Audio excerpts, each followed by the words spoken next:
எப்பொழுது கர்த்தருடைய வார்த்தை நமக்கு எச்சரிப்பை கொடுக்கிறதோ, எப்பொழுது நமக்கு உணர்வுண்டாக்குகிற வார்த்தையை கொடுக்குதோ அதை நம்ம ரிசீவ் பண்ணிடணும்.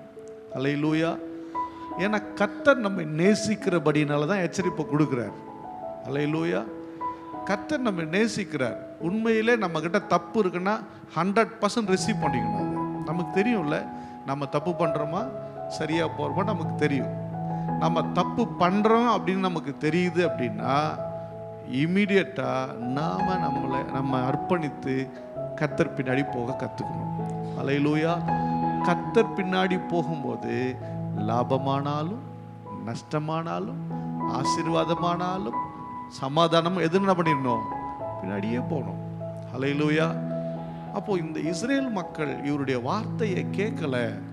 அது நிமித்தம் மக்கள் நிறைய பிரச்சனைகளை ஃபேஸ் பண்ணுறாங்க, நிறைய வேதனைகளை கடந்து வராங்க, கண்ணீரோட காலங்கள் கடந்து போகிறது.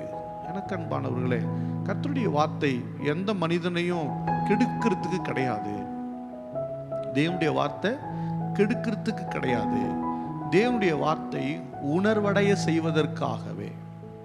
தேவனுடைய வார்த்தை உங்கள் வாழ்க்கையை சரி செய்து கட்டி எழுப்புவதற்காகவே. யாராலங்க தப்பு பண்ண முடியாது?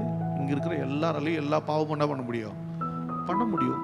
என்னாலேயும் நிறைய பாவத்தை செய்ய முடியும், அருவருப்ப நடக்க முடியும், இஷ்டத்துக்கு வாழ முடியும். யார் என்ன கேட்க முடியும்? கேட்டாலும் தலையாடி தொடச்சிட்டு போயிட்டே இருக்கலாம். அப்படிதானே? என்ன யார் எனக்கு அதிகாரி? உங்களுக்கு யார் அதிகாரி?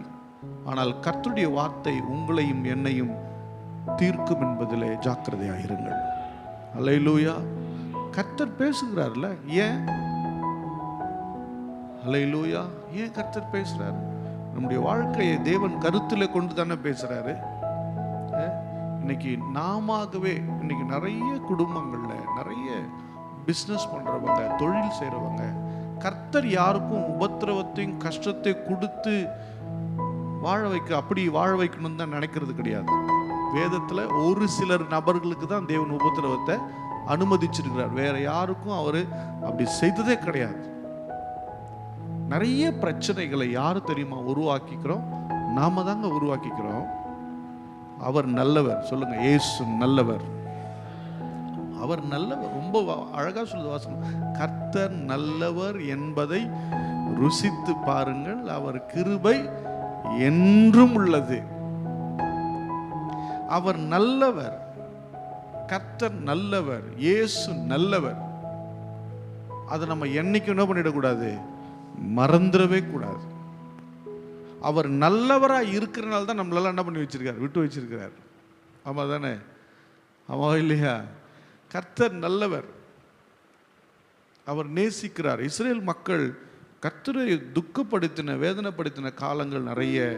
அதனால தான் எரேமியா வந்து கொடுக்குற எச்சரிப்புலாம் உங்களுக்கு எப்படி தெரியுதுன்னா கஷ்டமாக தெரியுது. கொடுக்குற எச்சரிப்புலாம் உங்களுக்கு வேதனையாக தெரியுது. கொடுக்குற எச்சரிப்புலாம் திட்டுற மாதிரி தெரியுது. இப்போ நான் எங்கள் பிள்ளைங்களை நாங்கள் கண்டிக்கிறோம் திட்டுறோன்னா அவங்க மேலே நான் பயங்கர கொலவெறியாக இருக்கணும் அர்த்தமா? எதுக்கு எச்சரிப்பு? அது நீ இன்னைக்கு இதை மாற்றிக்கலாம், யார் கஷ்டப்பட போகிறா? ஸ்கூலில் எதுக்கு எக்ஸாம் வைக்கிறாங்க? எதுக்கு வைக்கிறாங்க எக்ஸாம்? என்னங்க என்ன பார்த்தா எப்படி? ஸ்கூலில் எதுக்கு எக்ஸாம் வைக்கிறாங்க? என்னப்பா படிக்கிறாங்களா இல்லையான்டா, தேர்ச்சி அடைஞ்சிட்டிங்களான்றது. படிக்கிறாங்களான்றது படிச்சிருவாங்க இல்லை கேட்டுருவாங்கன்னு வச்சுக்கோங்க.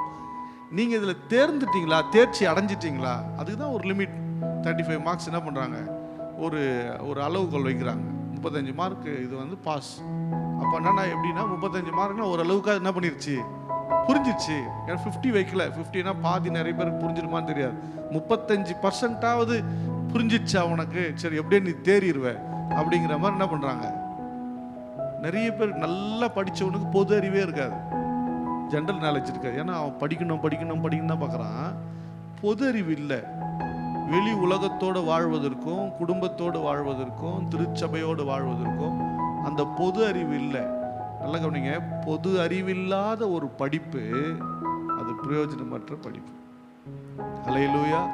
அதனால தான் பொது படிப்பு ரொம்ப குறைவாக இருந்தாலும் சில பேர் பயங்கரமாக அச்சீவ் பண்ணுவாங்க. ஏன்னா மக்களை படிச்சிருக்கிறாங்க, தன் வாழ்கிற சூழ்நிலையை படிச்சிருக்கிறாங்க, தாங்க இருக்கக்கூடிய தன்னுடைய குடும்பத்தை புரிஞ்சு வச்சிருக்கிறாங்க. அவங்க வாழ்க்கை ரொம்ப நல்லா இருக்குது.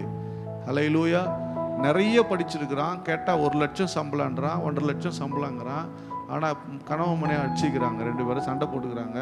நீ என்னடான்றா, நீ நாடின்றா, நீ செய் நான் செய், இப்படியே சண்டை போட்டு திரு. ஏன்னா அவங்க படித்து அது என்ன பண்ணல,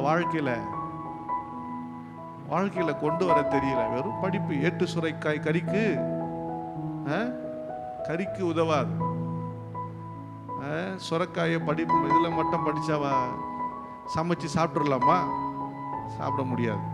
சுரைக்காயை சமைச்சாதான் சாப்பிட முடியும். அல்லேலூயா. வெறும் படிப்பு மட்டும் இல்லை, இங்கே வேதத்தை கேட்கறது, பைபிளை படிக்கிறது மட்டும் வாழ்க்கை என்ன பண்ணிடாது, மாத்திராது. அதை வாழ்க்கையில் கொண்டு வரும்போது தான் மாற்றம் உண்டாகும்.